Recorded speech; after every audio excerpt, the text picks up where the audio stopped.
Assalamualaikum warahmatullahi wabarakatuh.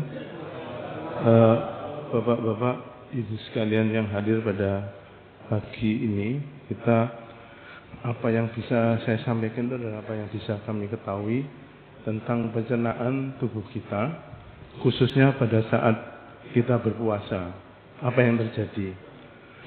Bahwa puasa ini puasa Ramadan itu merupakan puasa wajib, seperti yang sudah kita tahu dalam Al-Baqarah ayat 183 itu adalah suatu kewajiban yang telah diwajibkan juga untuk orang-orang sebelum kita, supaya kita bertakwa, supaya kita menjadi orang bertakwa. Bahwa puasa ini mesti ada rahasianya, diperintahkan oleh Allah yang Maha Tahu akan segalanya, ya.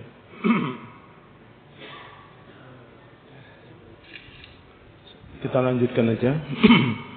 Bagaimana tubuh kita itu mencerna makanan. Kalau kita makan, itu di mulut itu dikunyah secara mekanis dari besar jadi kecil, terutama itu, kemudian masuk ke lambung. Di lambung diapakan? Di lambung itu makanan disterilkan, diberi asam lambung. Selain itu juga lambung bisa melumatkan supaya menjadi lebih kecil partikelnya. Berapa lama makanan itu diproses di lambung? Berkisar antara 2-5 jam. Jadi sejak kita makan, itu sebetulnya kita sudah mulai ada sebagian yang masuk ke usus halus. Jadi 2-5 jam di lambung, kemudian makanan itu akan habis semua dari lambung, sekitar tadi itu 2-5 jam, kemudian masuk ke usus halus. Di usus halus itulah baru makanan dicerna dengan bantuan empedu dan pankreas. Jadi empedu itu membuat lemak menjadi partikel yang kecil yang disebut dengan mengemulsi lemak. Setelah itu baru dicerna oleh enzim yang dikeluarkan pankreas, ya. Berapa lama proses pencernaan di usus halus? Itu 2-6 jam. Jadi kalau kita puasa, kalau diartikan puasa itu tidak makan, maka kita itu tidak makan itu kira-kira rata-rata itu setelah 8 jam. Baru kita tidak dipasok oleh usus. Jadi kalau kita puasa, sahur misalnya jam 4 gitu, sampai 11 jam itu sebenarnya kita masih dipasok. Kalau dibuat rata-rata ya 8 jam. Jadi setelah 8 jam itu barulah kita berpuasa yang sebenarnya.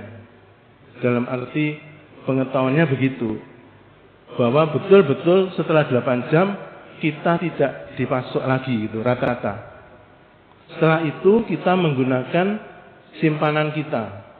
Simpanan makanan dalam tubuh kita itu bisa bertahan sampai 4 hari. Jadi sebenarnya kita ini bisa berpuasa sampai 4 hari dalam arti tidak makan, ya. Ini adalah kalau diartikan fase puasa itu adalah fase menggunakan simpanan makanan, maka rata-rata dimulai sejak duhur, kira-kira 8 jam setelah kita sahur jam 4, ya. Dan itu bisa bertahan sampai 4 hari kalau dari sisi makanan. Kalau dari sisi air, kita hanya bisa bertahan sekitar 3 hari saja tanpa air.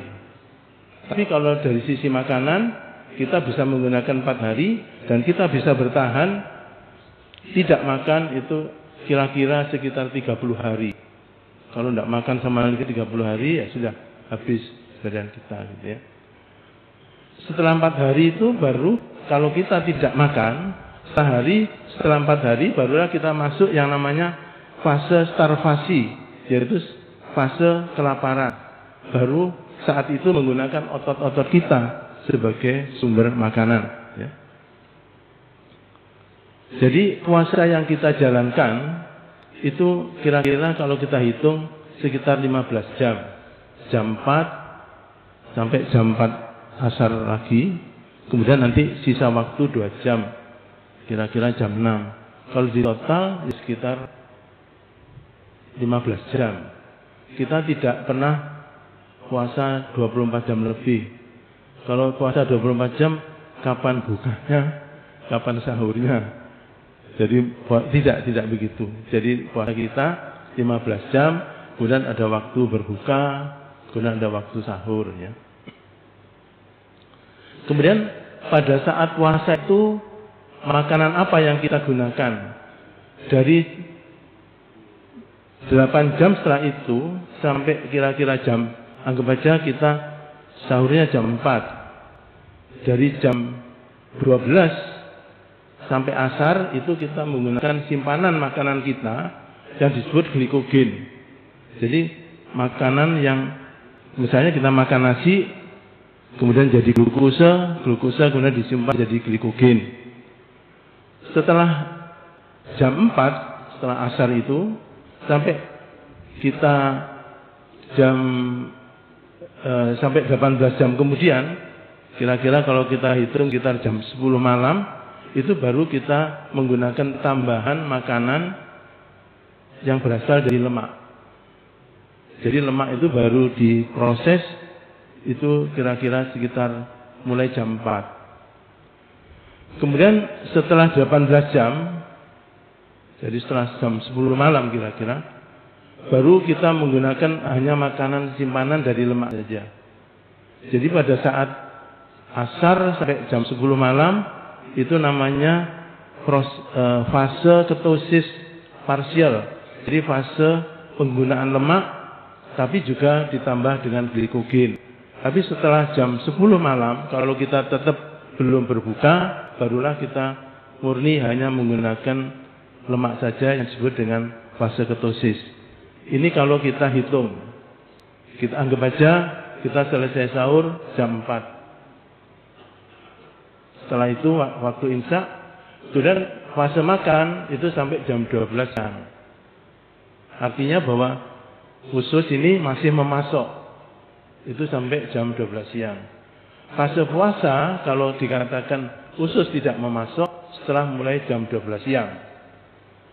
Menggunakan sumber glikogen tadi itu yang kita sampaikan itu mulai jam 12 siang. Sumber lemak mulai dipakai jam 4. Terus kita berbuka. Jadi puasa yang kita jalankan itu sampai fase yang namanya parsial ketosis. Yaitu sampai waktu kita menggunakan glikogen dan lemak. Setelah itu kita berbuka, ya.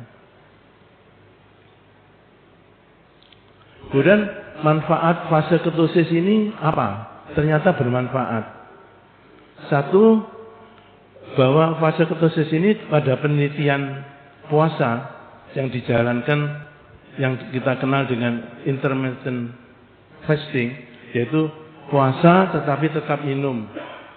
Itu yang dijalankan pasien-pasien yang puasa itu, yang kalau kita kenal intermittent fasting itu adalah tetap puasa, tidak makan, tapi minum masih dibolehkan. Tapi ini kan untuk penelitian-penelitian pasien, ya. Ternyata manfaat fase ketosis, di mana kita menggunakan lemak saja sebagai sumber kalori, itu ternyata secara mental orang itu lebih waspada, kejernihan berpikir dan ketajaman mentalnya itu bertambah. Salah satu keterangannya adalah karena meningkatnya yang disebut protein yang disebut dengan BDNF. BDNF itu adalah protein yang diproduksi oleh otak yang bersifat neutrofik, yaitu protein yang membantu pertumbuhan saraf, melindungi sel-sel otak, meningkatkan pembelajaran, memori jangka panjang, dan memperbaiki mood emosi. Jadi protein ini diproduksi pada saat kita berpuasa, khususnya pada saat penggunaan lemak sebagai sumber kalori, ya. Ini adalah salah satu penelitiannya. Apakah BDNF itu protein yang meningkatkan memori, mempertajam pemikiran apa itu? Apakah pada waktu olahraga meningkat? Ternyata tidak. Walaupun pada waktu olahraga membakar lemak, justru pada waktu puasa itu meningkat sampai 3,5 kali lipat dibandingkan dengan puasa exercise tidak meningkatkan. Jadi puasa itu ada rahasia yang Allah lebih tahu dalam hal ini, makanya kita berusaha untuk mengetahui apa sebenarnya yang ada di dalam tubuh kita saat berpuasa. Bagaimana kalau puasa itu dilanjutkan lebih dari 24 jam? Kalau puasa berlanjut sampai 24 jam sampai 54 jam, yaitu tidak makan, hanya minum air biasa, yang terjadi adalah setelah 24 jam kita tidak makan, itu terjadi yang namanya autofagi. Autofagi itu adalah sel-sel tubuh kita itu baru menggunakan simpanan makanan di dalam sel itu. Sekitar 36 jam kemudian, ternyata hormon pertumbuhan mulai meningkat.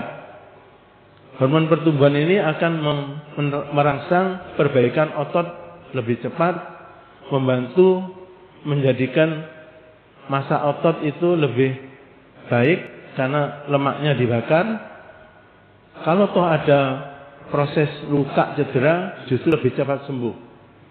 Kalau misalnya puasa sampai sekitar 36 jam. Setelah berpuasa selama 54 jam, kadar insulin di dalam darah kita itu turun. Turunnya bukan karena masalah kekurangan insulin, tapi karena kebutuhan terhadap insulin berkurang. Ini sangat bermanfaat pada pasien dengan diabetes atau yang disebut dengan pasien pre-diabetes, pasien yang akan menjadi diabetes. Kadar insulin yang tinggi, kalau kita makan sering banyak, itu meningkatkan kadar insulin, tapi lama-lama kita tidak peka lagi dengan insulin, yang disebut dengan resistensi insulin. Karena tidak peka dengan insulin, akibatnya jadi diabetes. Kalau insulin meningkat kepekaannya akibat puasa, kadar insulin darah akan rendah, dan itu akan menurunkan jumlah lemak juga, mengurangi peradangan dan mengaktifkan autofagi. Ya. Autofagi tadi yang kita kenal dengan sel tubuh kita menggunakan simpanan makanan. Dengan adanya autofagi, berkurangnya lemak, maka ternyata kejernihan mental itu akan terus meningkat. Jadi pada akibat puasa itu, maka kemampuan kita belajar itu akan lebih baik. Kalau puasa lebih 72 jam, tidak makan, hanya minum plus makanan yang mengandung garam, elektrolit, penelitian menunjukkan manfaat kesehatan lebih lanjut, seperti terbentuknya stem cell, stem induk, dan membaiknya sistem kekebalan. Salah satu keterangannya karena berkurangnya hormon yang disebut dengan IGF-1, yaitu insulin growth factor 1. Tapi puasa 3 hari ini memerlukan persiapan yang cukup. Kuncinya ialah tetap cukup air dan tidak sampai kekurangan garam. Tapi ini kan pada pasien-pasien yang melakukan itu ya. Kita tidak diperintahkan untuk berpuasa malam seperti ini. Dan sekarang air selama berpuasa bagaimana? Tubuh itu membutuhkan air untuk menjalankan banyak fungsi penting. Di antaranya adalah membuat keseimbangan suhu badan supaya tidak tinggi suhu badan kita, tapi stabil sekitar 36-37. Dan menjaga sel itu tetap hidup. Tanpa air kita lebih cepat meninggal. Kita tidak bisa bertahan tanpa air lebih dari 3 hari rata-rata. Jadi kebutuhan air kita per hari, kalau kita menanyakan berapa sih kebutuhan kita minum, itu sekitar berat badan kali 25 cc. Misalnya berat badan kita 60 kilo, maka 60 kali 25 itu sama dengan 1500 cc. Kira-kira sekitar 16. Ini adalah tubuh kita itu selalu menyeimbangkan antara air yang masuk dan air keluar. Air yang keluar itu kencing terutama yang terbanyak. kemudian melalui kulit menguap dan melalui nafas menguap, kemudian keringat, kemudian lewat tinja. Minum 1.500, penguapan lewat kulit dan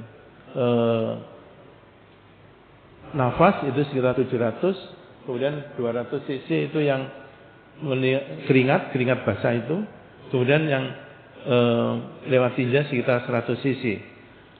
Sedang yang kita minum itu dari makanan kan selalu dimasak dengan air, itu sekitar 750 cc. Dari hasil pembakaran di dalam tubuh kita itu akan ada produksi air sekitar 250 cc. Jadi, kemudian ditambah minuman maka selalu balance. Ya. Bagaimana kalau minum atau air itu kita minum? Berbeda dengan padatan. Kalau padatan tadi 2-5 jam keluar dari lambung. Kalau air tidak, sekitar setengah jam itu sudah sekitar 80% keluar dari lambung. Jadi untuk minum ini sebaiknya pada akhir sahur itu jangan lupa untuk mencukupi minum. Dan pada waktu berbuka Rasulullah sendiri mencontohkan kalau tidak ada kurma maka Rasulullah akan minum dulu. Jadi memang kebutuhan minum ini yang berbeda dengan makanan padat. Kita lebih tidak tahan kalau kekurangan minum. Dan upayakan akhir sahur itu jangan lupa memperhatikan minum kita. Kemudian makanan apa yang kita makan sebaiknya? Tentunya yang tidak haram. Mengenai kajian ini sering kita bahas. Kemudian mesti ahli fikih yang lebih paham tentang ini.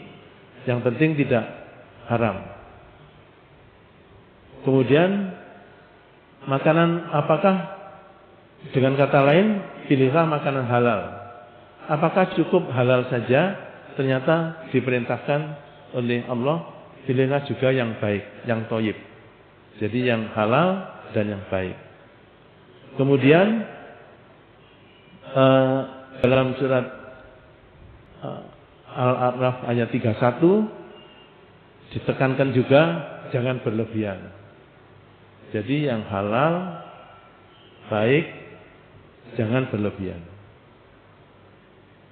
Kemudian Allah telah menundukkan laut. Dan di laut itu tersedia ikan segar, itu juga untuk kebutuhan kita makhluknya. Ya. Ikan termasuk disinggung dalam Al-Quran.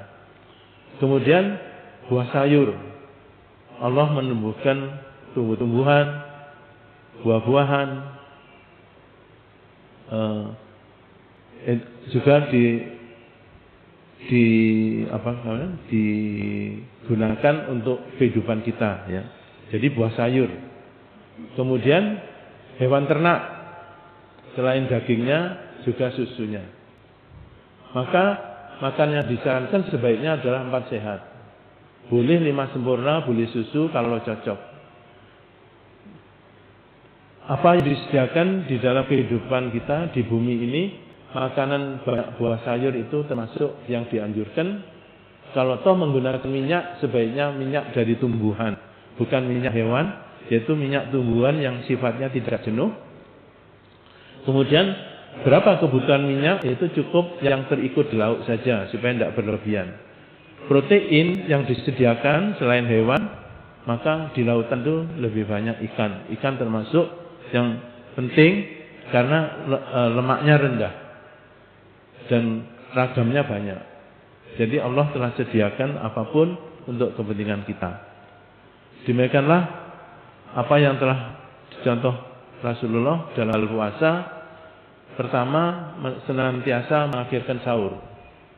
Kemudian di sahur dilaksanakan sebelum waktu menahan diri, imsak. Jadi waktunya dekat sekali dengan mendekati waktu subuh. Kemudian pada saat berbuka juga segera disegerakan. Kalau Rasulullah biasanya puasa berbukanya dengan buah kurma, tetapi kalau tidak ada minum. Demikian apa yang bisa kami sampaikan. Moga-moga bermanfaat. Kalau ada pertanyaan, kami persilahkan. Wassalamualaikum warahmatullahi wabarakatuh.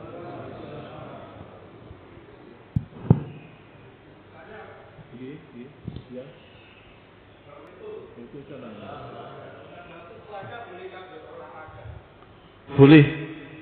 Tetapi kalau berolahraga mohon jangan awal, sebaiknya mendekati buka. Soalnya kan olahraga tentunya berkeringat, mengurangi air kita. Karena tadi telah disebut bahwa kita ini tidak terlalu kuat kalau kekurangan air. Jadi sebaiknya mendekati sekitar setengah jam lah. Olahraga kan cukup setengah jam aja, itu mendekati berbuka. Iya. Ya. Waalaikumsalam.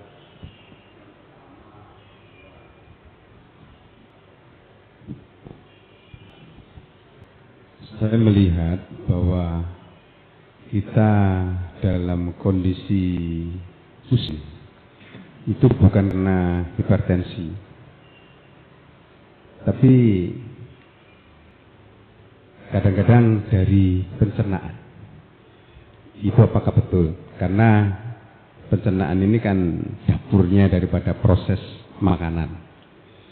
Saya melihat bahwa pernah kita coba bahwa saya pusing ini saya tensinya normal. Berarti di situ ada hal yang kurang beres di pencernaan. Itu yang pertama, dokter. Yang kedua, saya melihat di sosmed bahwa apa yang disampaikan oleh dokter Terawan itu bahwa sakit diabetes bukan karena terlalu banyak karbo, tapi banyak hal yang diciptakan oleh beliau. Menurut pendapat dokter, bagaimana ini?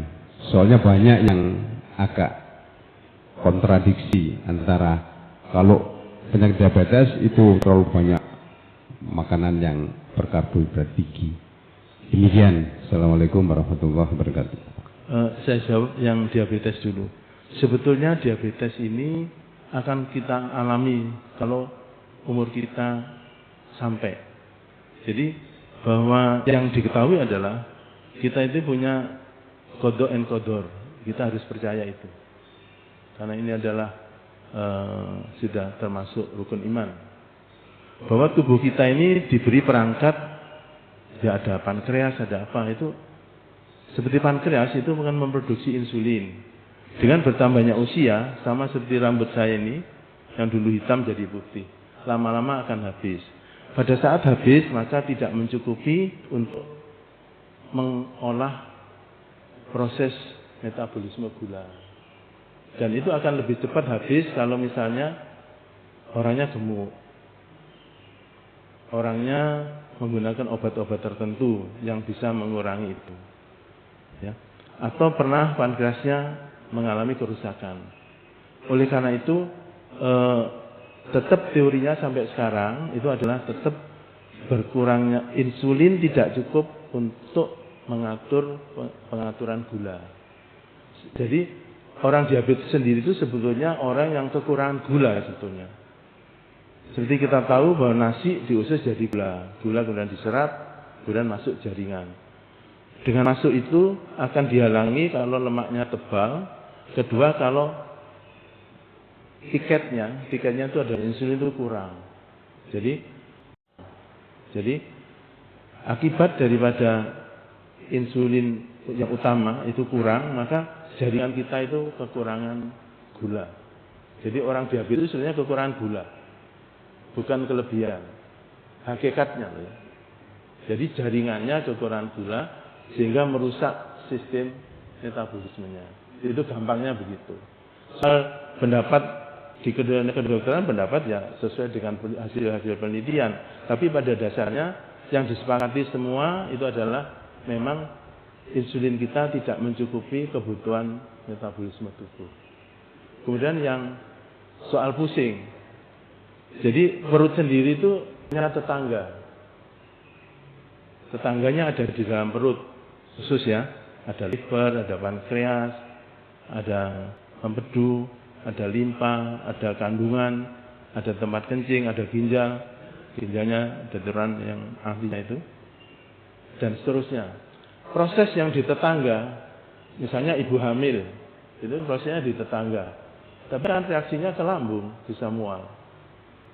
Orang sakit liver juga prosesnya begitu. Jadi kadang-kadang unjuk rasa di perut itu belum tentu perutnya. Jangan lupa ada tetangga yang satu saraf, yaitu saraf ke-10.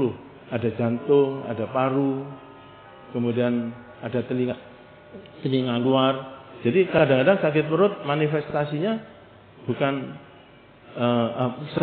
sakit jantung manifestasinya malah perutnya mual muntah. Gitu. Termasuk juga jangan lupa ada hubungannya juga dengan mata. Orang yang matanya minus misalnya dipaksakan ya bisa mual. Jadi bisa sakit kepala juga.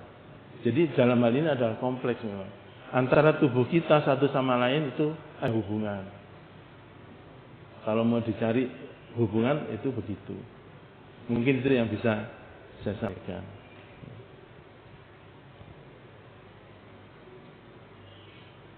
Iya, monggo. Jadi intinya jangan takut berpuasa. Puasa kita itu hanya zuhur sampai maghrib. Sebetulnya begitu. Kalau diartikan tidak makan loh ya. Monggo, monggo. Assalamualaikum warahmatullahi wabarakatuh. Waalaikumsalam. Kemampuan seseorang itu antara 7-8 hari akan mati bila tidak disuapi oleh makanan dan minuman.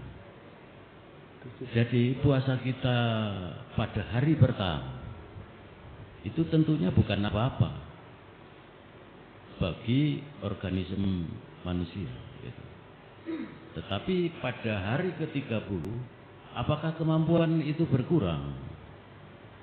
Saya kira begitu. Assalamualaikum warahmatullahi wabarakatuh. Maksudnya. Ya. Kalau kita tidak makan minum kan makin lemah. Memang diperkirakan pada hari ke-30 itu sudah tidak mampu gitu. Tapi tidak ada penelitian seperti itu. Dan itu hanya perhitungan saja. Masa orang diteliti, kamu jangan makan sampai bukan. Tapi diperkirakan kita hanya bisa bertahan sampai 30 hari. Kalau minum sampai 3 hari aja. Mungkin Dr. Fran bisa bantu kami.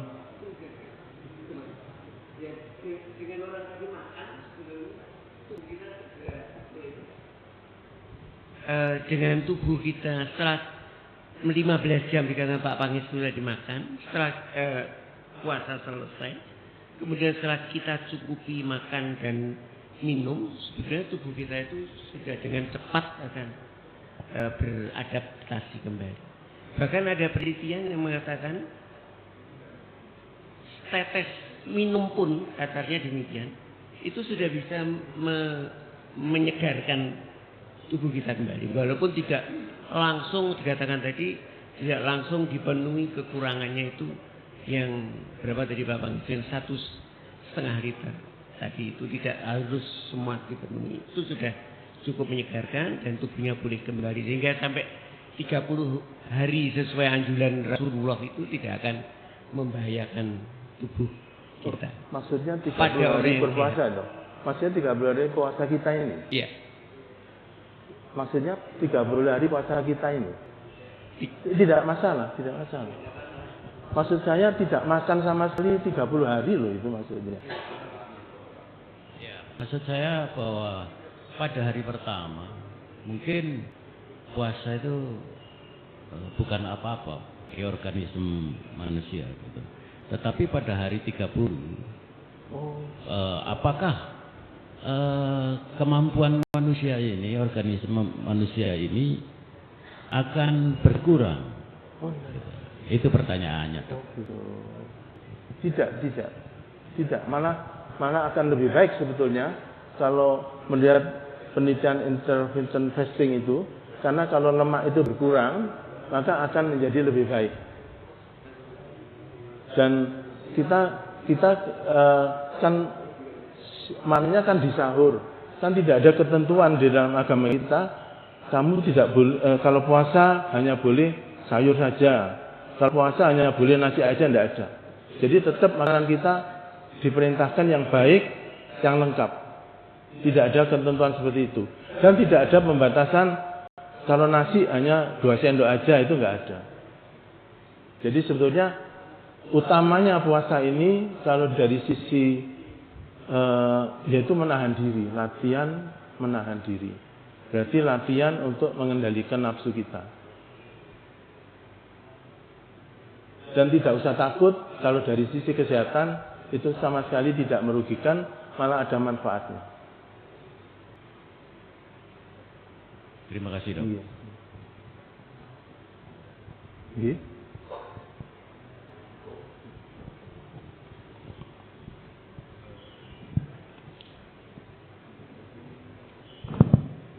Bismillah. Berkaitan dengan minuman, dokter. Jadi kita kan banyak sekali mengenal minuman yang akan ingin kita minum pada saat buka. Ada teh, kopi, es, dan lain-lain.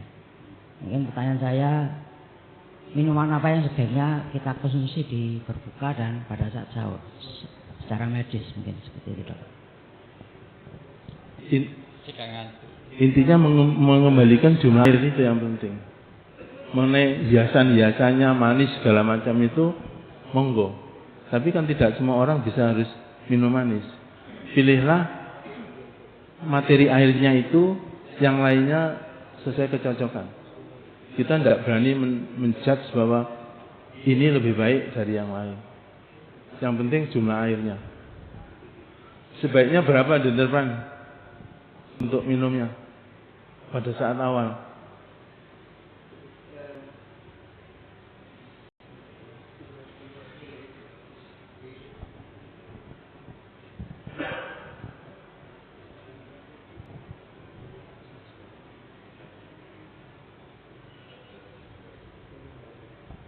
Mohon maaf, sebetulnya tidak ada penelitian pada puasa khusus, tidak ada ya. Tapi seperti saya katakan tadi, tidak harus langsung dipenuhi kekurangannya selama berapa jam tadi itu yang kira-kira tadi dikatakan Pak Pangestu kebutuhannya kita itu 1,5 liter. Jadi kalau setengah hari itu tidak lebih 1 liter. Jadi tidak benar bahwa kita harus langsung minum satu gentong, enggak. Ya 1 gelas saja cukup. Malah kalau terlalu banyak nanti perutnya yang tidak tahan. Jadi tidak perlu seperti kekurangannya langsung dipenuhi semuanya, tidak harus seperti itu. Dan yang paling penting yang katakan Pak Pangestu tadi, airnya tadi yang penting, ubur rampenya monggo saja. Kalau ada yang biasa, saya kalau tidak minum kopi dulu tidak enak, jangan, lebih baik air saja. Nanti perih malah.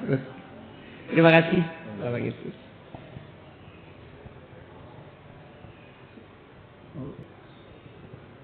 Atau masih ada? Kalau enggak, Pak Ustadz. monggo.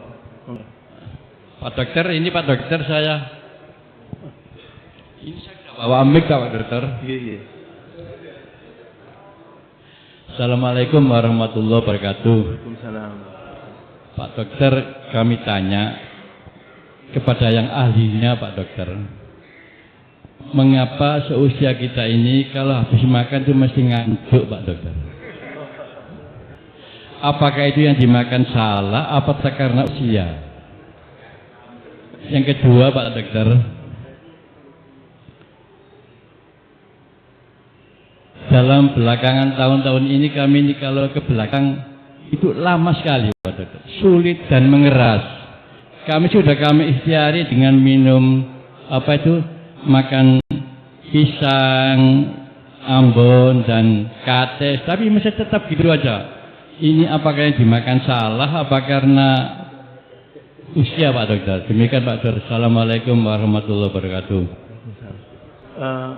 Setelah makan itu memang ada perubahan, peningkatan kadar gula misalnya, dan masih banyak lagi yang lain. Kondisi seperti itu memberi respon tiap-tiap orang berbeda, termasuk diantaranya ngantuk gitu. Tapi yang sekarang soal BAB, bahwa makanan kita itu harus ada sisa, ada ampas. Jadi kalau makanan itu mencernanya kan di usus halus. Diameter usus halus itu 3 cm. Sedangkan diameter usus besar itu adalah 6 cm. Jadi kalau kita makan kan dicerna di usus halus. Ampasnya itu supaya usus besar yang di bagian kanan ini cepat penuh, maka sebaiknya memang ampas itu 4 kali dari jumlah yang diserap. Anggap aja nasi itu diserap 1 jumput gitu, buah sayurnya harusnya 4, sehingga usus besar yang sebelah kanan ini cepat penuh. Kalau penuh baru dia berangkat ke sebelah kiri. Usus besar itu seperti kalau ngetem itu, ada kalau ngetem itu, kalau tidak penuh penumpangnya tidak berangkat. Jadi kalau usus besar sebelah kanan itu tidak penuh, didorong-dorong gini ya tidak berangkat dia.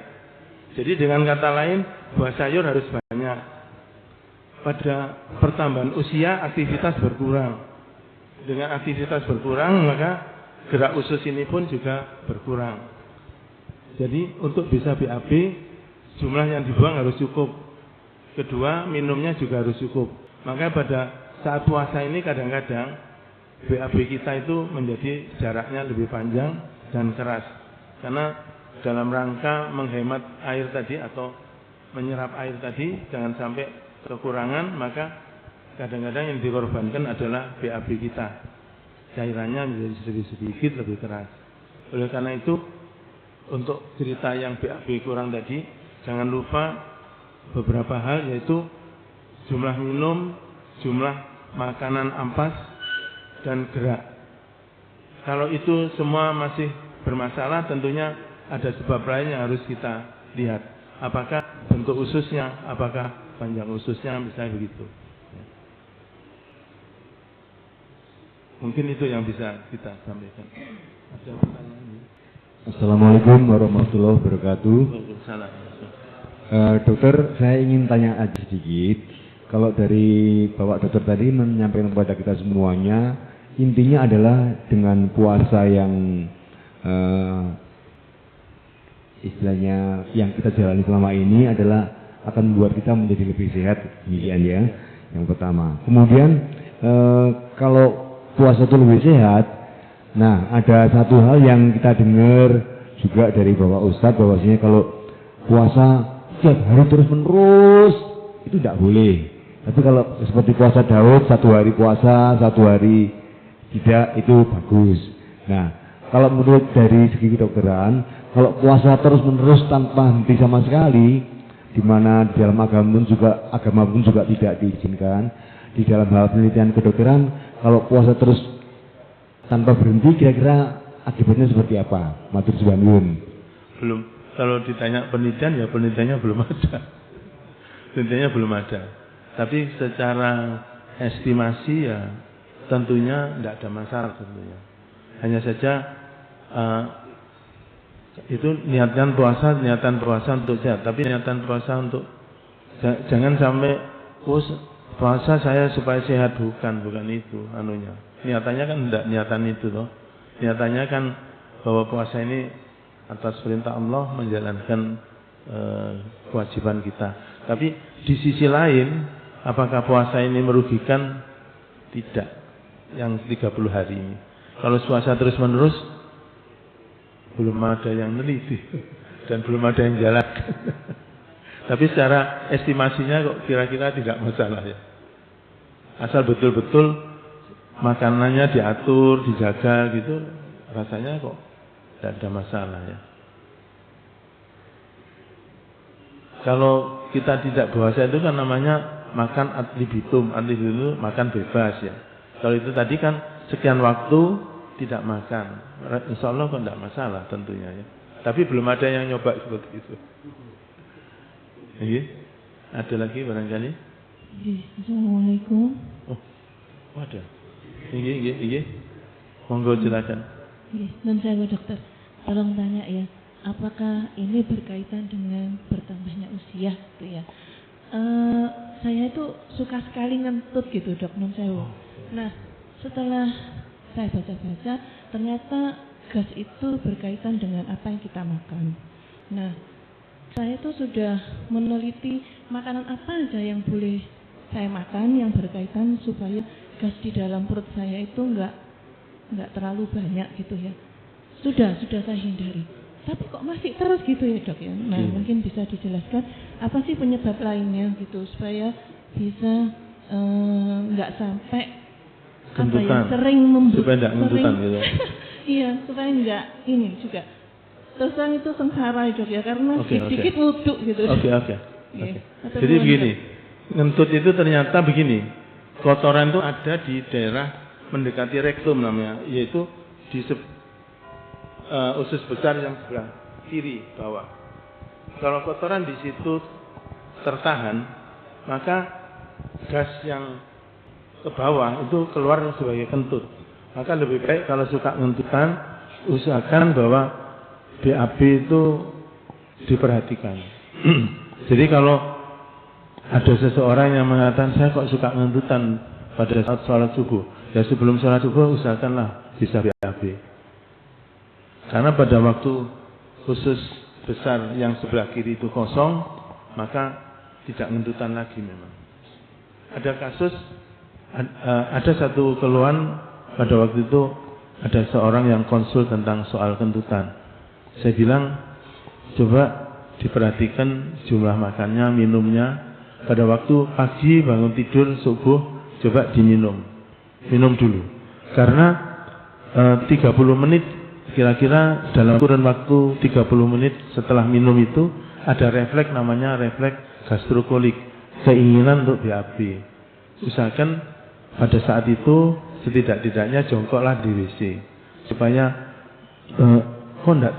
saya tidak merasa ingin, tapi cobalah dengan minum itu, insya Allah akan memudahkan keluarnya BAB dengan minum dulu. Kalau tidak dirangsang dengan minum memang sulit. Oleh karena itu begitu bangun tidur subuh, kalau memang takut ngentutan ya saat itu juga minum, coba jongkok dulu di WC. Setidak-tidaknya itu akan mengosongi gas yang di bawah, walaupun tidak BAB. Syukur kalau BAB, habis itu agak lama, kira-kira 1 jam lebih, itu baru datang lagi kotoran. Jadi ada waktu untuk tidak kentutan. Salah satu kiatnya begitu, dibuat BAB. Ternyata bukan gas yang di atas, gas yang mau keluar itu, yang muntup-muntup itu yang bikin kentutan. Gasnya itu ke atas tidak bisa, terpaksa ke bawah yang terbuka. Iya? Iya? Monggo. Waalaikumsalam. Ini kecenderungannya mungkin usia lanjut itu masalah kencing, dok. Biasanya kurang bisa tuntas. Padahal persyaratan wudhu itu kalau masih ada sisa di saluran itu katanya juga nggak sah itu wudhunya. Gimana dok supaya sisa air kencing yang di saluran itu bisa tuntas? Ahlinya di sebelah ya. Teman, jawab teman. Tolong dijawab teman. Mestinya bisi-bisi aja bisa. Bapak Ibu sekalian, memang ada guyonan itu. Kalau sudah usia makin lanjut itu semuanya serbabi. Matanya blawur, rambutnya brodol, buang kotorannya beser, dan sebagainya. Mungkin karena fungsi-fungsi mulai berkurang, yang mestinya kenceng mulai kendor dan sebagainya, tidak terjadi demikian.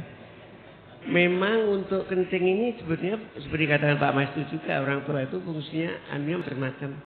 Kalau pria mungkin masalah prostatnya ada, dan juga pada ibu-ibu, kalau ibu itu biasanya masalah pengosongannya yang mulai terganggu. Memang ada beberapa yang mengatakan bahwa apa itu namanya?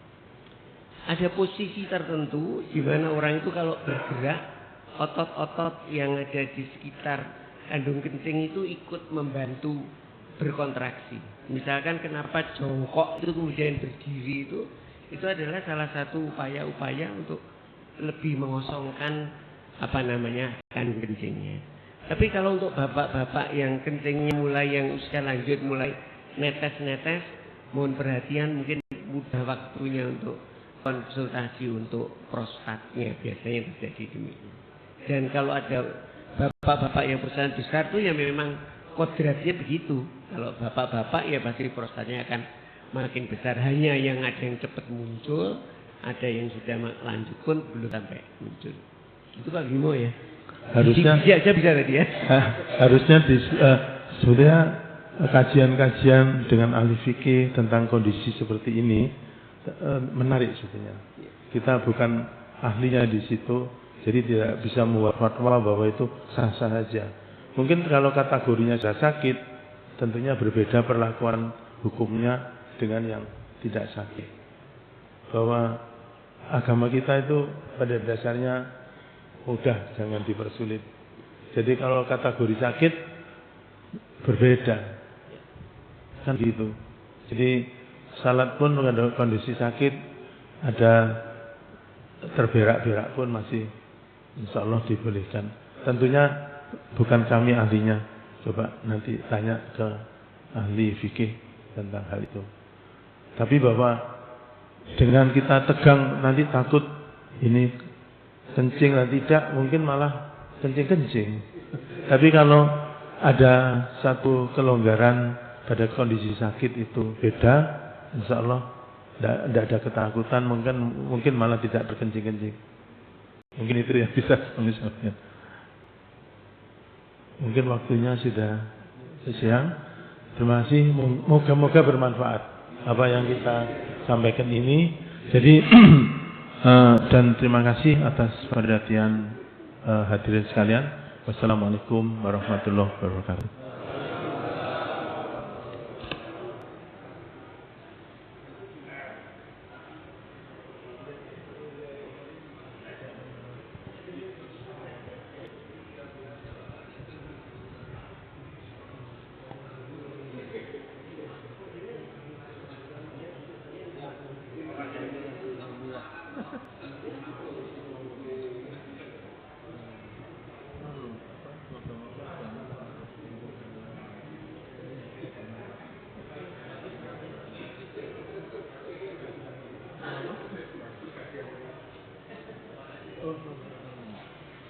Alhamdulillah. Tidak ini apa sebetulnya apa yang kita ketahui disampaikan gitu ya. Tapi jangan ditanya fikihnya loh.